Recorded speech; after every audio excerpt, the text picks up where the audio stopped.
The council is consulting on patching up a $300 million hole in this year's budget.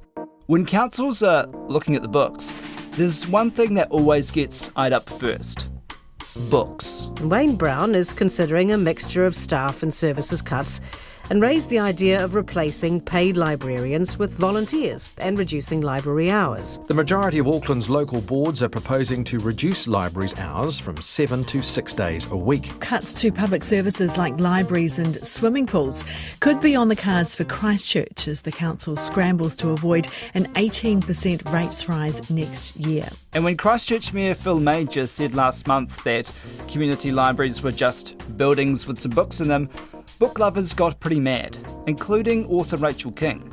She wrote an opinion piece saying, "Inside a building is a book. But what's inside a book? Knowledge, power, curiosity, creativity, empathy, freedom, understanding of those who have come before and those with lives different to our own." And with our youth literacy rates grinding down, 64% of students met the minimum reading standard, but when it came to writing, only a little over a third of candidates met the standard. kids of all backgrounds need access to books. And libraries are more than just books anyway. They're community centres. The Pokiariki Museum and Libraries Research Centre is the place to go for information on everything from family histories to iwi claims. The Healthy Home kits are available at all community libraries and can be borrowed with a library card. A lot of people that are misfortunate don't have access to computers, books, stuff at home, so a place where they can go, feel safe and get educated.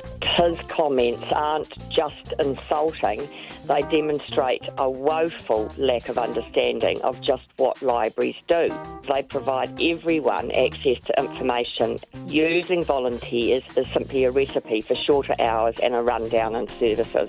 Kia ora, I'm Tom Kitchen, and today on The Detail, what's at risk if the libraries of Aotearoa go under?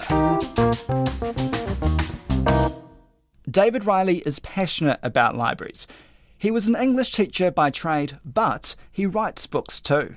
I target mostly Pasifika and Māori young people, and I've written a lot of biographies, sports biographies, a lot of them, but not only that. It's written that you publish books for reluctant readers. Will that be correct? Yeah, I don't like the word reluctant. I don't say that word. I think it's a common word that people use for people that don't like reading, but it just might be they haven't found something that they enjoy reading yet, or they have a negative experience of reading through their lives. Maybe they've failed reading tests at school and told your level is below the national average, or that doesn't necessarily mean that they don't want to be good readers and they don't want to read, So I'm not only writing for those young people, but also the young people who do want to read but don't know it yet, or just haven't found books that they really love, that they can see themselves in, and that inspire them, that they enjoy. David's based in South Auckland, but he's speaking to me from Hawke's Bay. He's on the road with the literary festival Storylines. I'm with a group of 3 other authors on this particular tour, and we're based in Havelock North and just visiting schools around this particular area for a week. We go to 3 schools a day, schools that might not necessarily get many author illustrator visits, and sometimes we go to really small rural schools. We just go to share with them the amazingness of storytelling in written form and reading, and encourage them. But the thing that I love about it is that when I actually wanted to be an author from a really young age, right around about age 10, and I went to a school called Viscount School in Mangere, and I don't recall an author ever visiting our school, or ever meeting an author. So I never thought that I could be one. In my mind, an author wore a suit and was rich, and didn't come from where I come from. So, it didn't seem like something I could do. So I never really pursued it, as a career option until much later, when I realized that an author is an everyday person like us, like me and you, who just loves to share stories in a written form. And I would have known that if an author had visited us. And for David, it's not just about making sure students get NCEA literacy for their future job prospects. It's such a powerful thing to be able to transport yourself anywhere in the world, in your imagination with just a book in your hand. It's something that nothing else can do that. We can watch something on TV, we can watch movies, but the pictures are provided for us, But when we read a book, it's all in our mind. Israel Adesanya, I interviewed him for a book that I wrote about him, and he told me that when he was at intermediate school, he used to get bullied a lot. And the one place he went to in the school where he felt safe was the library, And that's amazing that that's the place he would go. And he would read Calvin and Hobbes comic books. And in this comic book, Calvin was a character who was bullied. And when he was bullied, he would create these scenarios in his mind where he's a jet fighter pilot, or he's hunting dinosaurs, or, he's a great achiever. And when Israel read those, that really inspired him to realize how powerful your imagination can be, that you can visualize a great future for yourself, no matter what your present circumstances may look like. Reading can help your imagination fire, and to dream big and to visualize yourself not here, not doing this. And that was so powerful for Israel that if you ever get a chance, have a look at his bicep. He's got tattooed on his bicep, Calvin and Hobbes. Wow. That's a reminder for him of the power of the imagination. So the talk all over the news is about cutting library funding or closing libraries. Yeah. This is happening. This is being talked about everywhere from Christchurch, Wellington, Auckland, even small places like South Wairarapa, all around. What's at risk if they get underfunded? Oh man, that's a tragedy. If that happens, books are very expensive. If you go into most bookstores, you'll see quite standard type of person who can go in there and afford to buy a book. And it's probably not going to be a young brown person.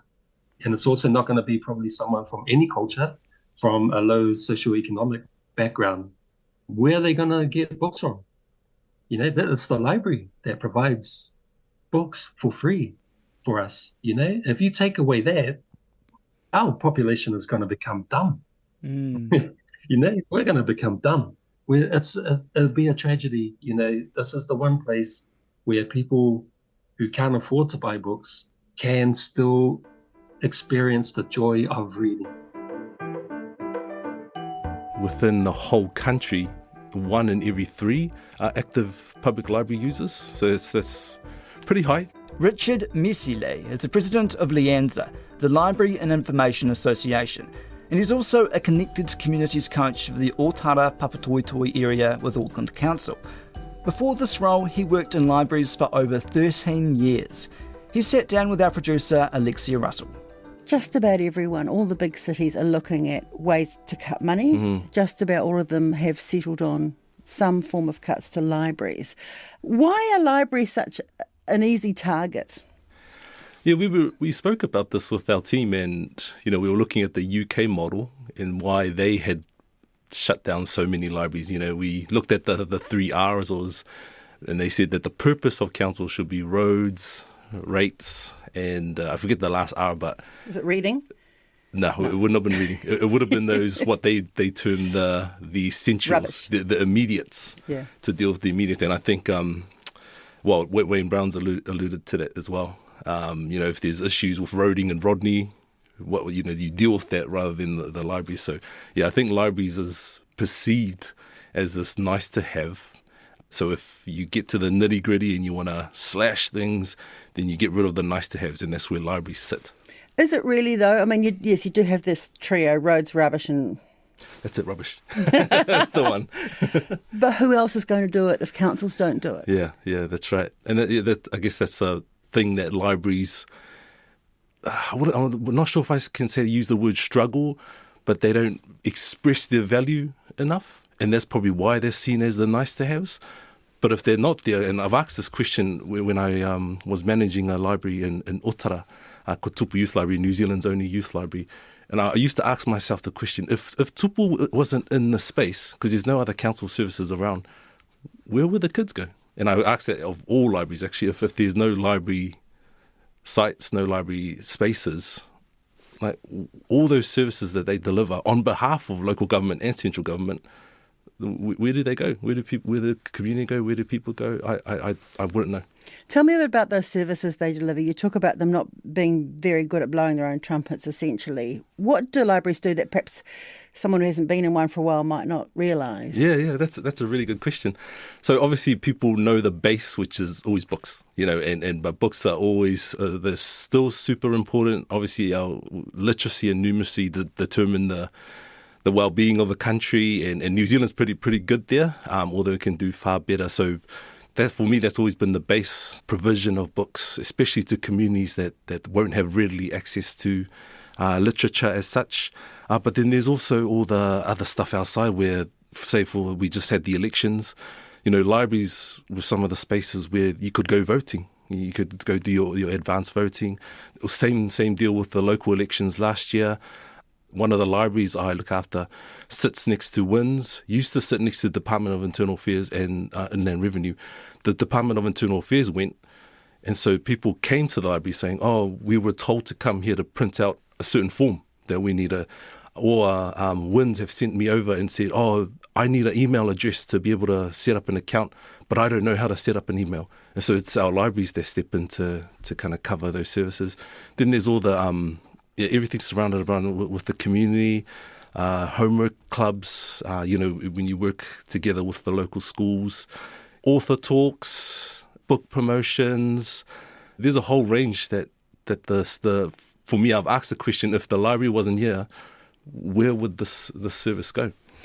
In terms of digital, there's a lot of people who don't understand how to use the internet, or don't have access to the internet, or have very limited access to the internet. Yeah, that's right.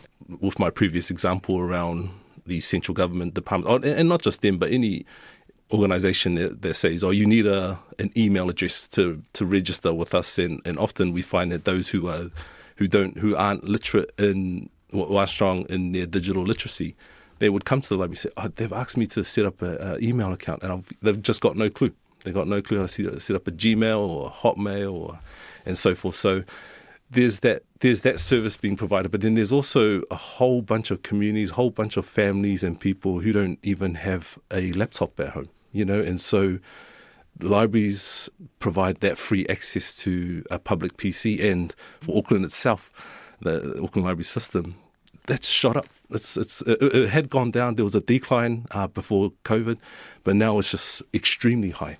And I don't use that extremely lightly. It's something that's happening at the moment. So those computers physically based in the library are in huge demand? Yeah, that's right. And printing services, and of course everything on the internet. So one of the strongest services we have to provide, which isn't necessarily our library service, but it's all job seeker support. How do I write a CV?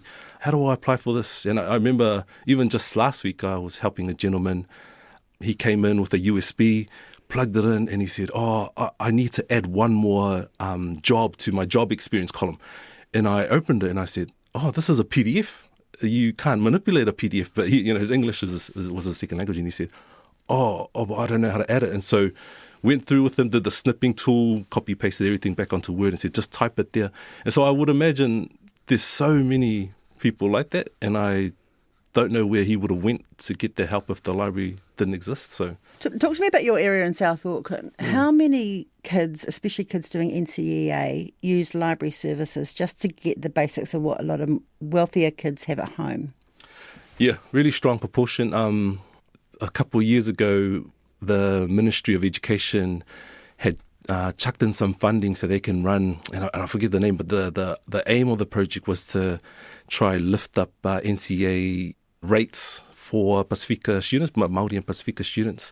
And so we worked with them, and we ran this massive, huge, there were probably about 100, 150 local kids in that Otara area, and we also partnered with the church next door, so they would come. Would give them some food at the church because they obviously had the bigger hall. Then they moved over next door to the library, and that's where we had a few tutors come in, and we would just say, okay, for the next hour, you're dedicating your time to whatever subject that you need help with. And so if you need help with science, go over to Joe over there. If you need help with your maths, go over to Angela or whatever.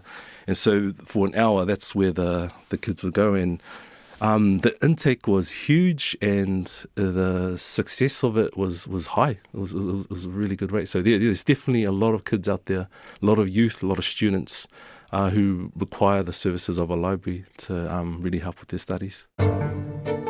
Richard's been involved with running a ruler over library budgets after all Auckland Council departments were told to cut down their spending. So, Wayne Brown was saying, does Auckland Central Library need to be open on a Sunday? And I think there'd be a lot of disappointed people if that wasn't a 7-day-a-week Absolutely. business, especially, school kids who need that higher, all the stuff. The Auckland Central Library keeps all the newspapers from way back and all that sort of stuff. Yeah. I know Saturday and Sunday's the only time they can go there, right? That's right. Yeah. And Central Library's its own beast. Like that's you think of that. Yeah, I would never imagine that decreasing hours and decreasing days just because of the amount of resource in that space. I know there was a bit of a Facebook outrage in my area when Birkenhead Library closed on a Tuesday. There just weren't enough staff to, because now if you have a sniffle, you've got to stay home and all that kind of thing. Yeah. Is that sort of thing happening more often? Yeah, unfortunately it has been. And that's why this work that we're doing at the moment is trying to address that, because pre-COVID, closure has never happened. Post-COVID, it's occurring a little bit more than it normally has. One of the interesting things I saw from the Christchurch situation was that, it doesn't really matter if you close a few of them, you could just catch a bus to the next one. Yeah. What's your reaction to that? I don't agree. Completely don't agree. I think of libraries where the community will struggle with access to transport, even public transport, the cost of that as well. Whereas once you could walk 10 minutes down the road, free, get a nice walk in, brisk, get to the library.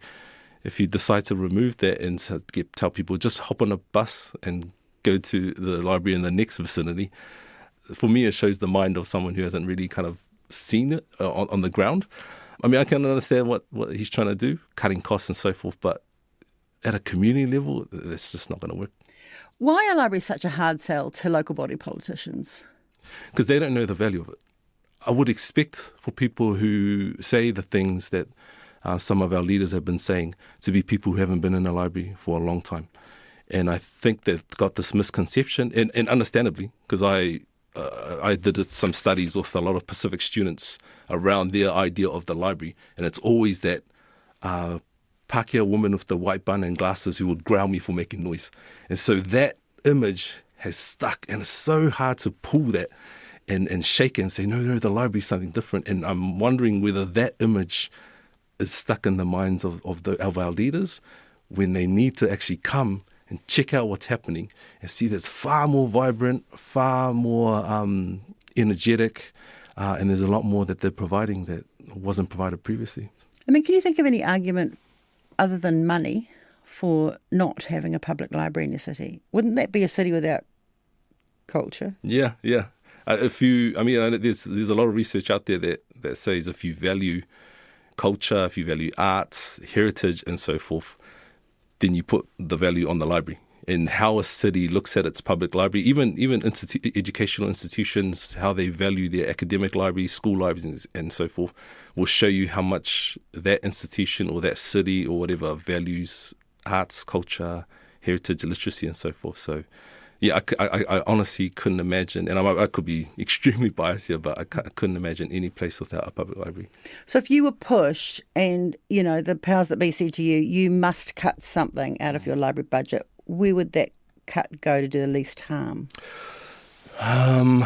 Good question. And wouldn't you just say to them, okay, well, we're not going to deal with things that aren't our core business, so no more people coming in off the street and asking us how to do their CVs. Yep. And that's some of the pushback that I know has been looked at previously.